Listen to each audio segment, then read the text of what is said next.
21 Pilots releases the album Trench, the long-awaited album Trench, and it is fantastic. It is a phenomenal album. What? Where do we begin with this, Sammy? Do you have a good place to begin? So, yeah, I kind of did some thinking on the way over here, and I thought, with us at least, you can't sit here and say, well, what's your favorite song? Because obviously you and I are going to like every one of them. So on the way over here, I kind of came to the conclusion that we had to ask, are there any songs that you don't like? If so, what is that song that stands out to you that isn't your favorite on the album?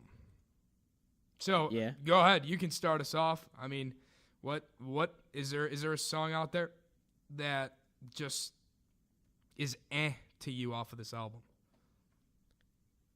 All right, I gotta. It's so hard to pick one. I mean, I like them all. I really do. Yeah. I can cut out a lot of these as being not my least favorite. So all I have to do is go in order of what my favorite is, and if I go to the last ones on the list, and I know this is gonna change, I'm gonna listen back to this and be like, oh man. But right now, I'm gonna say maybe Bandito might be my least favorite to listen to. Interesting. I mean, obviously, that is kind of their Goner Trees-esque song. And I loved Trees. I have a feeling, obviously their tour is called We Are Bandito, right? And I have a feeling that they're going to add this to their 3 encore song now, right? Rather than just 2. Uh-huh. So I think it's going to be their encore song. I like it changes around the 4-minute mark, and I like that change. The first part of it, though, I mean, I can see where you're coming from. I just like the lyrics of the song. Okay, let me That's explain. kinda why I let me like explain to you why I picked this as the last one. The first reason is kind of what you already said, is the fact that it's similar to Goner and Trees. I don't know if it's similar to Trees as much as it is Goner, but this song goes through it and then it ends with sort of an electronic beat.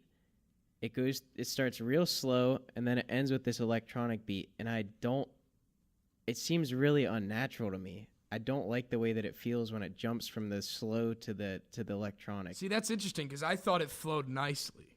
So, I don't know. I mean, I feel like maybe after you give it a few listens, you may end up changing it. Yeah, it could happen. Yeah, I don't know.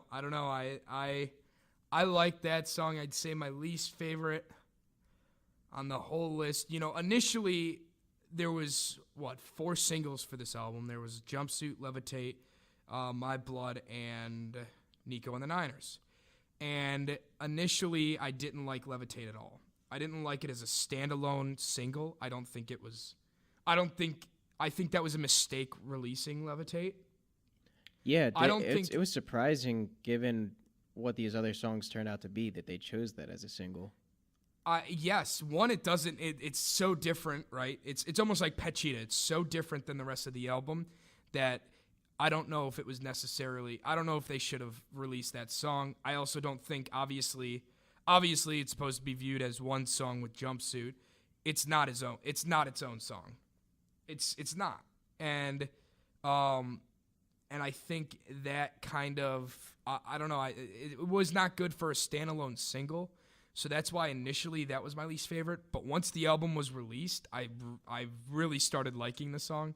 Kind of ironic that happened. Coincidence? So I would say my least favorite song is probably Leave This City. Really? I don't think it's memorable. And what I've come to the conclusion is if I don't like a 21 Pilots song, it's because it wasn't memorable. And the majority of their songs are memorable. You can remember them all because they're all pretty unique. And I just felt like Leave the City is just kind of a dry ending for the album. I will say I was happy to find out that they ended this album with the same chord that they have ended every album with. They end all the albums with the same chord. with the same piano Did chord. not know that. That's really And interesting. with like Truce, with Goner, with Leave the City, they have all ended with a chord. I'm gonna have to go back and listen to that. So I don't know why I caught on to that, but this time I was like, they did it again. So All right, well, I'll defend it. I'll play a little devil's advocate for this song. Just that this song kind of needs to be on the album because it's his way of leaving the city that he's created for this album, this trench city, this what's it called? world, This world, yeah. Dima. Yeah, I mean, so And he talks about how he needs a change of pace and is moving hastily to go far from home or whatever. It's basically describing his hiatus and then making this album in the process of all of it, and then how he's transitioning from one place to another. And it's necessary to have, not the most hype song on here. no, that's the hype. Josh Dunn. To give a little background on everything, basically, you mentioned that he was talking about the hiatus and how he created the trench and the Dima. So basically, during this 1-year hiatus that he had from creating music, both of them had, from creating music and everything, they were actually creating music. So I really feel that they were fully indulged in taking advantage of them hitting it big, I guess is the best way to say it, with Stressed Out and things like that. That obviously they added their emotional roadshow tour, and so it was like a second tour on top of their first one. That had to have been exhausting. Yeah. The first one was an album tour, and the second one was a just like general, here's our favorite songs tour. So I don't blame them for taking the year break. But they were actually working over the year break, and this year hiatus they were like releasing things that like pictures and codes, and it was just a bunch of cryptid messages and letters and things like that, and it was all leading up to the eye opening up, because we obviously saw the eye close towards the end of February. And that was called, that was like the end of their era of Blurryface. And when it closed, everybody thought that it was going to be a message for something, but nothing ended up happening. Little did we know something was happening the entire time. Yeah, and then just to add on to that, 1 week after that eye closed, there was an awards ceremony that VMAs. VMAs, that's what it was. Yeah. That 21 Pilots actually won an award for the most, was it dedicated audience? It was like most dedicated fans or most, interested fan base. Yeah. And Josh Dunn came up to accept the award instead of Tyler, who is the lead singer and the leader of the band. And Josh Dunn came up and said that Tyler Joseph was severing ties with Dima, something called Dima. Yeah. And everyone was like, oh, that must be some sort of music label. Like, Yeah. that's why he can't come. He's severing ties with a company. Yep. And it turned out to be this whole... And at this time, he had his hair dyed yellow. Like, they already had their plan, Yeah. He already had his hair dyed yellow. I know we mentioned that halfway through Heathens, the music video, he's wearing a red jacket, and then it rips off and it turns yellow. There was subtleties throughout that music video and that awards ceremony you're mentioning. So basically, they knew where they were going with this thing probably right after they started touring. And I know Tyler has came out and said that he struggled with creativity, but I have a feeling I think they knew that they were going to do something like this, where they were going to create this world with Dima, with Trench, and just basically, one of my buddies said this best. He said, Vessel was quite literally a vessel. It was just like a small little boat. Then you had Blurryface, which was an entity within another entity. I mean, it was like his alter ego. Thank you. And then the most recent one, he has created a world that he lives in. That includes Blurryface, and it It includes everything. in the vessel, and That's the cool part because in the same exact way that the music does. I was just about to say, yeah, the music reflects everything that they have done. It's like a compilation of just everything. Sammy and I spent a good amount of time going through these. Like, this song reminds me of this one from this old album, and this song reminds me of this. Exactly. Which we might get into when we go through these. I'm sure we will. But yeah, so that's basically kind of your just background. And I know it's just interesting to see, and I would love to see. I mean, obviously, I'm captivated in this album. I'm captured in this album right now. But I think it would be really cool to see what they're going to do with their next album. Obviously, they go color by color, so they're going to have a different color. And I would love to see all this stuff come together again. I don't know how they're going to do it, but I think it would be really cool. Yeah, that's going to be tough. That's going to be tough to keep building on this. So, as we already kind of mentioned, there were 4 singles. There was Jumpsuit, Levitate, and Nico and the Niners. Those are your initial 3, and that came in almost a set. Jumpsuit and Nico and the Niners were the first 2 released. Like, what do you say, July? Somewhere in July. Yeah. And they were released with a music video, and that's actually when the eye opened up. And the Jumpsuit video, he says you guys were sleeping the whole time, but I've been here trying to live, basically. And the Nico and the Niners video came out a week later, and it was basically just kind of a same thing, but they started to build a story, these 2 songs. And then Levitate was released, and that actually backed on Jumpsuit. Obviously, the beat actually starts off, the Levitate beat starts off the way Jumpsuit leaves it off. It's the second best music transition other than, what's the one that Green Day does? Oh, Holiday and Boulevard of Broken Dreams. Yeah, there it goes. Whoop, whoop, whoop, whoop. This is pretty good too, though. Yes. This is a good one. So Levitate, and then it built a full story of just kind of what's going to happen in Trench. And then we got released My Blood. And what was interesting about My Blood was it was actually leaked in their advertisements first. Yeah. Because I remember watching the advertisement all the way through. I don't know why I was fascinated by it. And then the last, 10 seconds was My Blood, and I went, holy cow, this song hasn't been released yet. So I was super hyped. And then, a week later, it released. Yeah, and just a few days later. Really excited. And it was, that was my favorite out of all the singles, I think. I would say it was catchy. I would say that song kind of set the tone more than any of the other singles for what the whole album was going to sound like. Easily. I agree. I think all the other singles sound completely different from the album. I can agree. They still all fit, but that one made the most sense.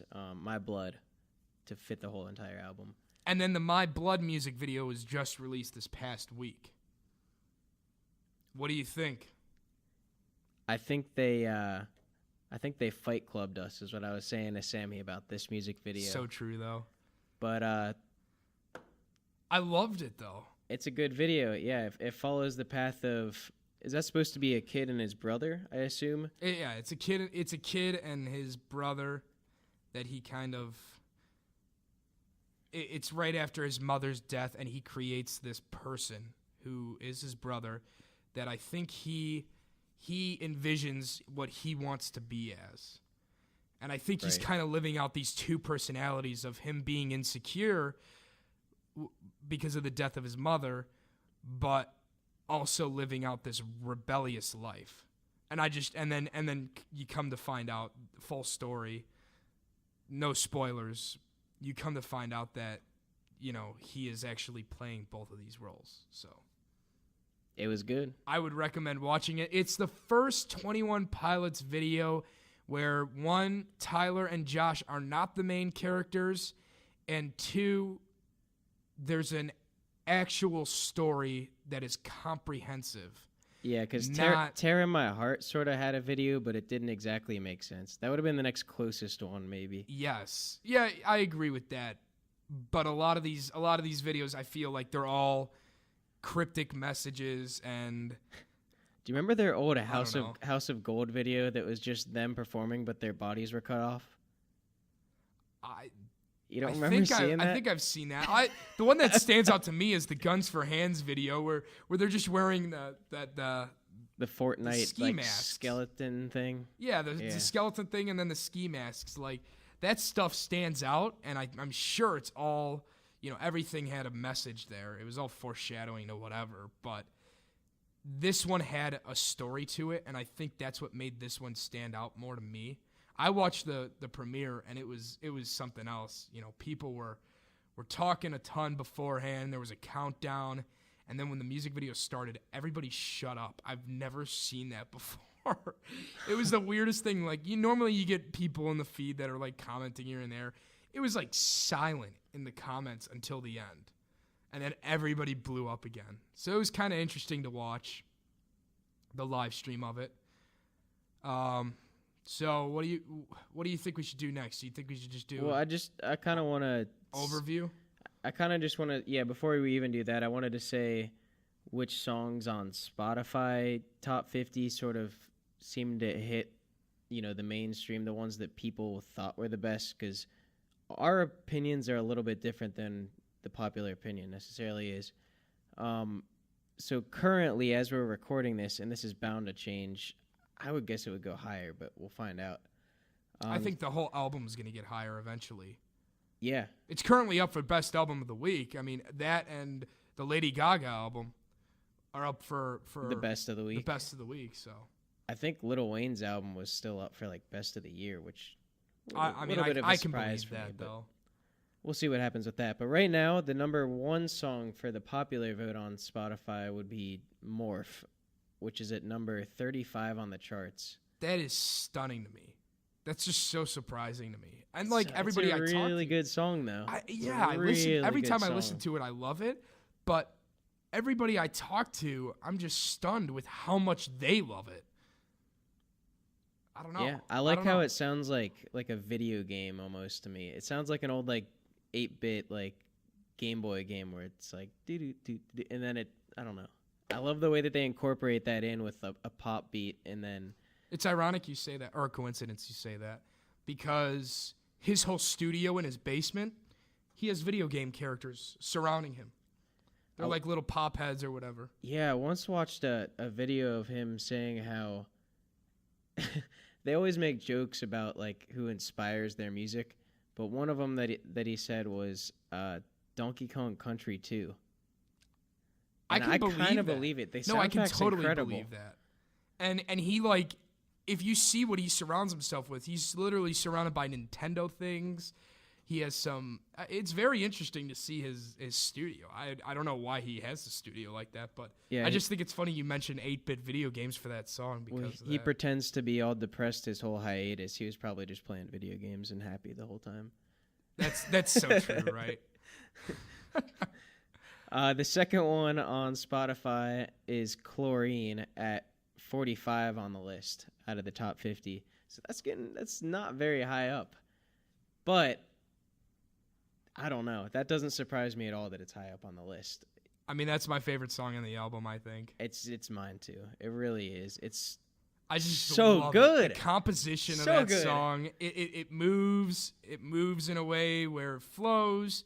It reminds me of kind of, I know we're getting into old albums now, but like it reminds me a little bit of like Ode to Sleep because it's got so many different sections in it.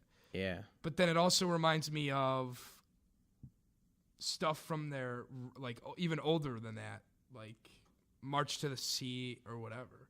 It almost seems like they're trying to be like sipping on, like whiskey or something, but they're trying to come up with a clean way to say it. I thought that. I thought like chlorine, because he mentions how it's like a poison and everything like that. I thought maybe he was talking about alcohol, but they don't drink. Even if they did start drinking, they would have to completely hide it because their reputation is that they don't do any drugs, don't curse in their songs, don't do they've got this really clean setup for themselves. And if they can't write a song about alcohol. It just sounded like the chlorine was like a poison, and he's trying to avoid it, which he has done a good job if he's not drinking. Right. But I don't know. I love that song. Or like It's I just said so to you, well it made. almost sounds like he's trying to say, sipping on straight codeine. Oh my gosh. I don't know. I could see where that is. I totally can. But I'd love to see kind of what it symbolizes. Yeah, I'm not sure. I can't figure it out yet. I'm sure it's not that complex, but Chlorine clearly symbolizes something in the song. Maybe it is alcohol. Maybe we're right. You heard it here first. The Sunken Submarine. So, go ahead. what's your second favorite song on this album, Sammy? Do you think I think now? it's actually the following song, Smithereens. But see, the thing is every time I listen to this, and like I'm looking at the list right now, and every time I look at the list, I look at the next song and I go, oh, that's a really good one. Oh, that's another really good one. But Smithereens, if we're just gonna we might as well just follow the track list here. Yep. And yeah, Smithereens is probably my second favorite song, which is interesting. And I know it's kind of the love song on the album. They always have one love song on the album. And Do you think Morph is a love song? not at all. Okay. No. He's talking about morphing into someone, dude. Well, yeah, but that could be considered love at the same time. I don't think so. I don't know. I don't think it's about a significant other. I think Smithereens is definitely Smithereens is about clearly his wife. about his wife. Yeah, I agree with you there. So, but all the other ones, you could make an argument that it's not about a significant other. One of the things I like about 21 Pilots also is that instead of acting like a tough guy that's like, he could have written this song that I'm going to beat somebody else to smithereens. He writes that, not that he's going to fight someone for her, That he but would get beaten to smithereens. he's willing to take the bullet or, like, get beat up to smithereens for her. It's I love that. It's such a bitter. Every one of like their love songs are kind of bittersweet, and I love that. and he knows, like, he would get beat to smithereens in most fights. Oh, I mean, he talks about being 153 pounds. Are I you mean, serious?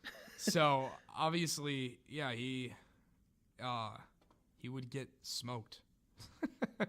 But it's a good song.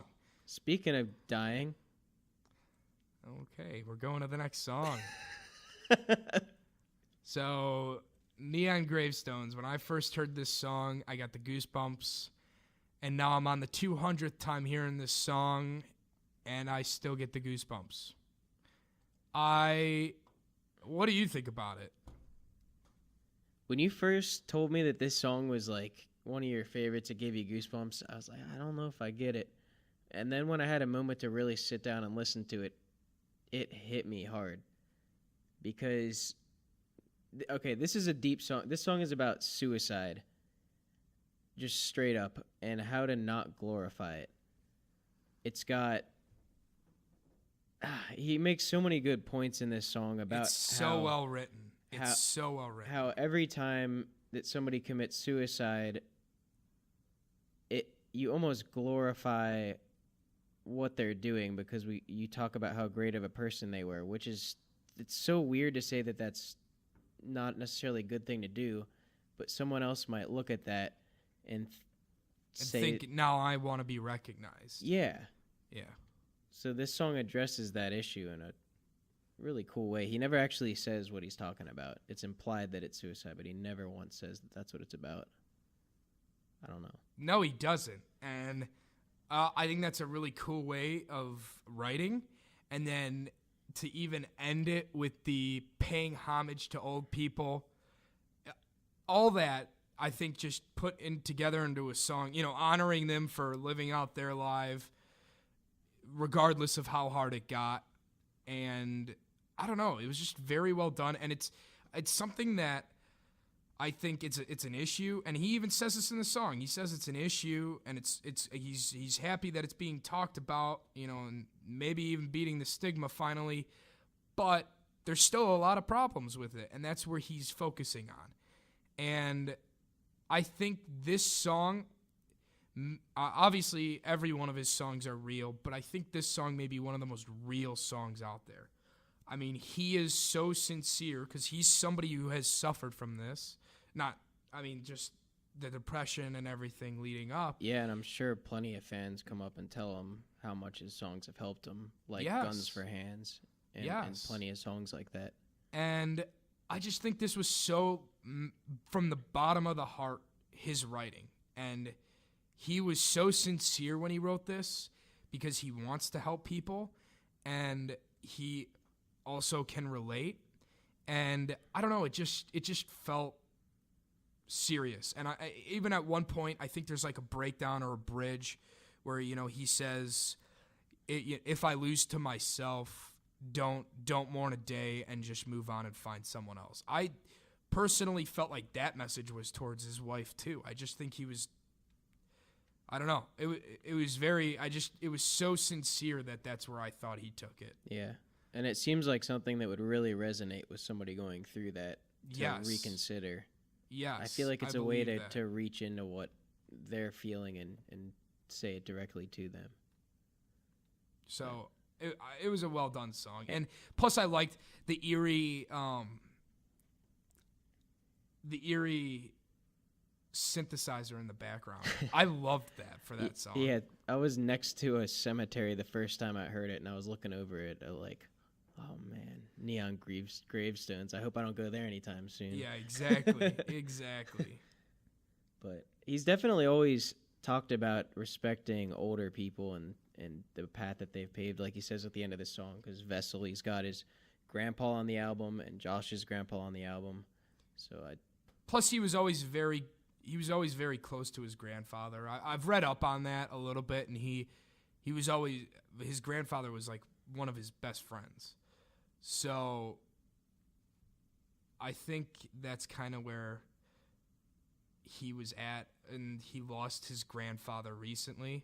So obviously that was going to influence that song. It also influenced the other song on the album, Legend, because that's basically who he's talking about when he's saying, you were one of those classic ones. So yeah.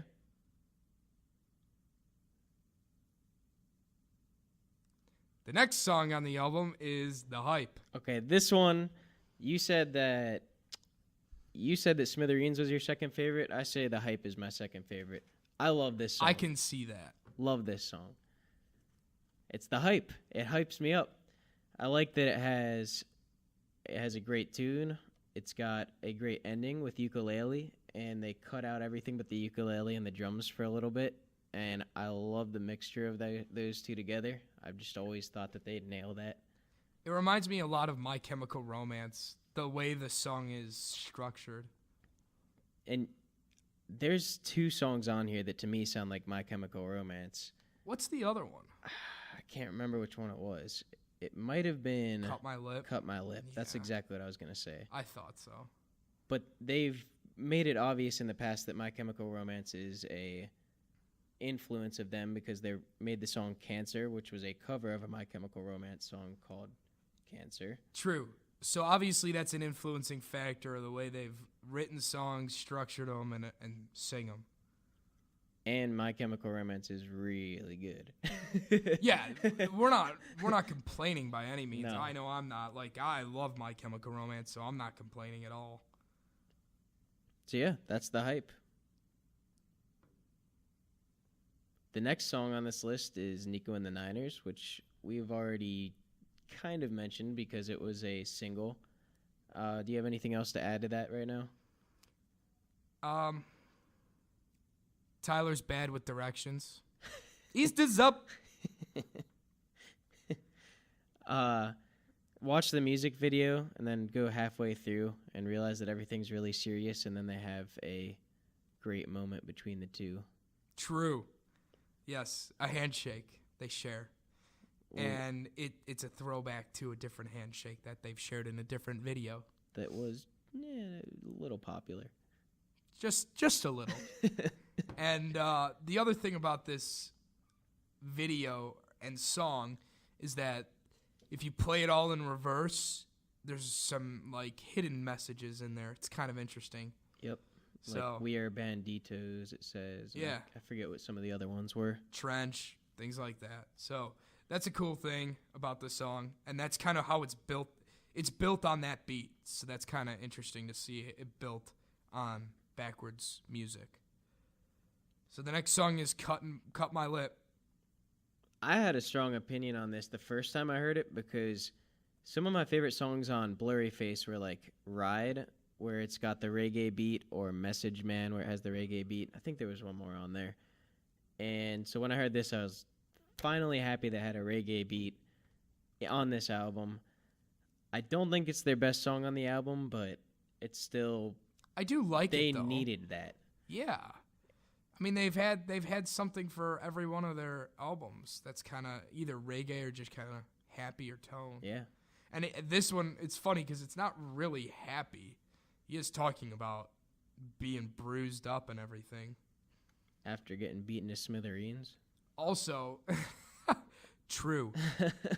I found it interesting that this song is called Cut My Lip, and one of the main things I noticed from the Jumpsuit music video is that his lips cut. Really? Yeah. And it's a big cut. Now that you say that, I remember that, but I completely That's the very forgot. first thing I noticed when I was looking at the album lineup was that the Cut My Lip it's basically his lip is cut.